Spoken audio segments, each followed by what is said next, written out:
Yeah, Jake, thanks for doing this. The balanced scoring that you guys had, just the balanced contributions overall, to have something like that on the road in the Big Ten, how important is that for you guys going forward to show you can do that and not have to rely on one guy or a couple guys? Yeah, I thought it was really important, Patrick, because you look at our some of our field goal percentages. It's not like we were out there shooting the cover off the ball today, but that versatility and I think depth of multiple guys scoring was really important. And we had some guys step up. We've been searching for that. I thought Gabe's aggressiveness was exactly what we've been pushing him to do, and it was really good. So, yeah, you hit it, exactly right. That kind of spreading it out where we got a lot of different guys scoring double figures was really important. And just getting a Big Ten road win like this, going across the country, what does that say about your guys, especially coming off of the other night and the tough loss? Yeah, I mean, I've said this. We're a tough team.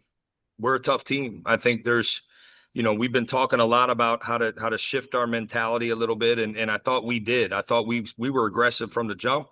We stayed aggressive the whole game. Again, wasn't perfect, and you certainly don't have to be perfect to win, but your physicality, your aggressiveness, your execution has to be consistent, and that's what we've been pushing to be more consistent. And we were. I mean, we had some big time defensive stretches, tonight, and I thought that was really important for us. And last thing, Devin, it looked like played some more of the four tonight. I assume that was out of necessity, but getting him back to kind of being down low a little bit more, what can that give you while you don't have Brandon? Well, it's the mismatch now for him because he was a mismatch at the three. Now the mismatch I think bends the other way, and um, we played Avon and Tilly together there for a small stretch. I think like that's got to continue to be an option for us. And we were more scripted with our substitution stuff. Took more of an NBA model approach to first half substitutions, and I thought that was helpful as well because when you're missing a key component to your lineup, I thought we needed to go in and with a very specific plan to help our guys. It was more about just helping them be comfortable, and our guys did a great job handling that. What does that mean, NBA substitutions? Like, could you just Basically, like you go into the game and you have target like minutes where you are subbing, and it could be regardless of the flow of the game. We're down four, up four. Like we were going to sub Avon at that time no matter what.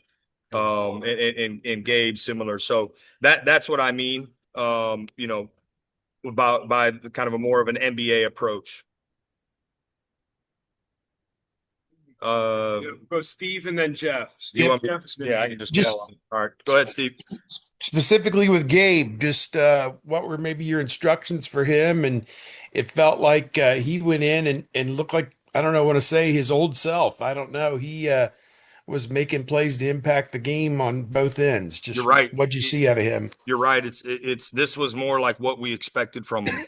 And, I think being aggressive, playmaking, and playing with passion, playing with some fire and passion. And he did ball pressure, giving him kind of like two or three things, Steve, very specifically that he has to do for us. And if he doesn't do, he was going to come out and, he did it. And I think to your point, yes, that was a little bit more like, those of us who saw him coming up through high school and what he did his freshman year when he wasn't hurt, that was more like it. 21 to nothing. You guys went on that run. Felt like you were getting holding them to one shot, getting the ball and going down, taking your time and getting good shots. I mean, it just felt like everything clicked at both ends for that five, I guess it was 7 minutes long, 7.5 minutes. Just in your mind, what was going on during that stretch? And you're probably sitting there hoping, I hope this never ends, but just what was going on there? I'll tell you, my biggest concern, Steve, was rebounding and taking care of the ball. And, I think we did that in those stretches. They are like when you see those guys in person and they went bigger, they started a bigger lineup than they had started in recent games. And you got Evans, Stewart, and Biddle across the front court. I mean, that is a huge lineup. So we went big at times, but it still comes down to certainly got to have great technique on the glass and when you box out, but it's fight. It's want to. And we got the 50-50 balls. We talked about how important that was in the last game, not getting enough of them. We got more we got most of them tonight. And I thought that was really important. I am good. Okay. I forget who Gary said's Uh, next. Jeff, Jeff. then Andy. All right, Jeff I'll then go. Andy. Yeah, well, echo.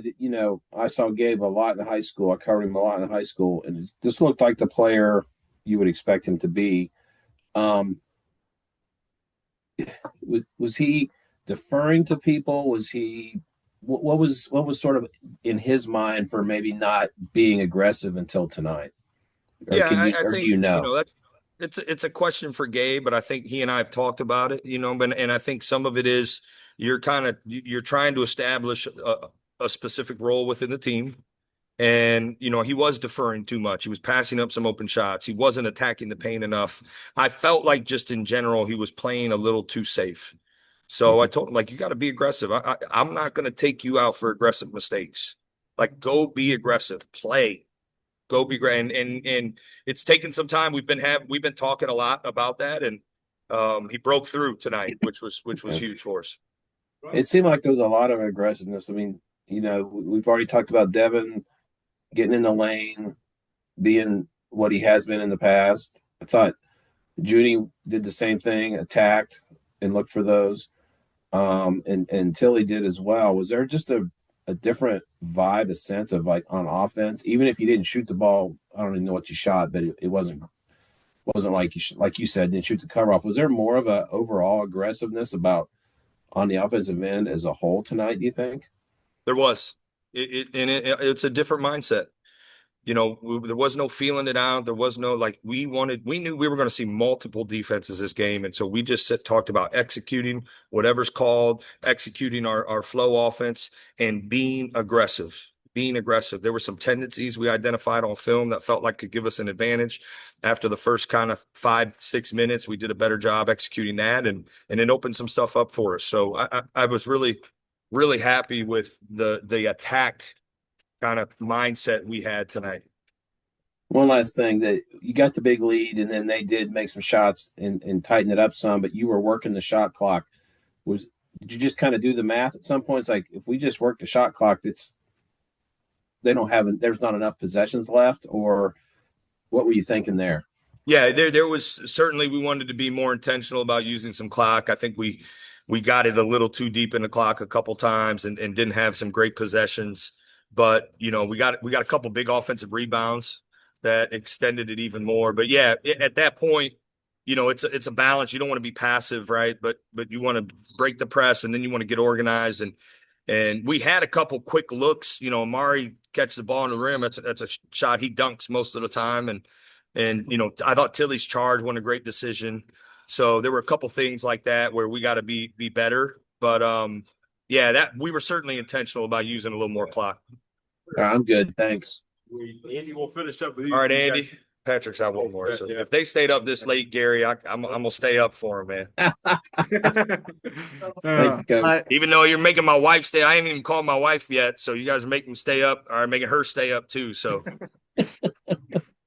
That's great. go ahead, Andy. Yeah. Yeah, I wanted to ask about the plan defending Biddle in this one. He'd come in really hot. You guys like really affected him. It seemed like he struggled shooting to start. Just what was the plan for him?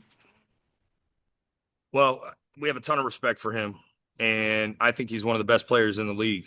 His impact on offense and defense. There can't be too many guys who have a bigger impact than he does. We respect his ability to shoot the three. So we had some specific ball screen coverage, actually similar to what we did to Mast, against Nebraska, where we wanted to limit some of his 3-point attempts. And then, we obviously trapped him in the post a little bit in the first half. Tried to give him different looks, and I think that's what you got to do with really good players. You got to keep them on their toes. And then, I thought our zone again was good. It was good again tonight. It took them out of a rhythm offensively. So we went to it again because we were fouling a little too much in the first half. But yeah, he's a really good player. We had to limit his 3-point attempts and then make everything tough for him inside there. You mentioned the fouls, like Devin, John, few guys got in foul trouble kind of early in this game, but still were able to play them extended minutes. They didn't end up fouling out. Just what was the message to kind of like keep them from getting in more foul trouble and kind of at least, slow that a little bit? Yeah, well, I'm more on the side of playing guys with two fouls in the first half. I think when you have an opportunity to sub offense defense, we did that with Junie. We got like there was some stoppage of play where we could get him out for a defense possession to try and help protect him. So we certainly are mindful of those situations. But again, I want guys to be aggressive. I think that's the biggest thing. You can't put guys in there if they're playing passive and hesitant. We got to be aggressive, and our guys know. And I tell them, they pick up their second foul, they come over the bench. I said, "Stay ready, you're going back in," and they know that now. So that's our philosophy on that. We're not just going to sit guys if they get too far. Now, if it's close to the end of the first half and they pick up a second, that's a different story. But you got to get those guys. We can't like take Junie's minutes and cut them in half right in the first half because he picked up a couple fouls. So I think that's our approach with it, honestly. That's all for me. Yeah, Jake, I just wanted to ask, you mentioned Sean. It's still kind of a new thing in this world to have a guy you used to play with on your playing against. What was that like? What was kind of the scouting report on a guy you know so well, just overall with Sean? Well, I mean, we know his game obviously extremely well, and we talked about that in the scout, and I listen, like when Sean left, it was no ill will. I want him to be successful. He was great when he was in our program. Did everything you asked, took care of his business. Great young man. So this is the new world we're in, right? And there's a lot of different factors that go into making decisions in springtime, and everybody has a right to evaluate that, like and do what they feel is best. And it's no hard feelings.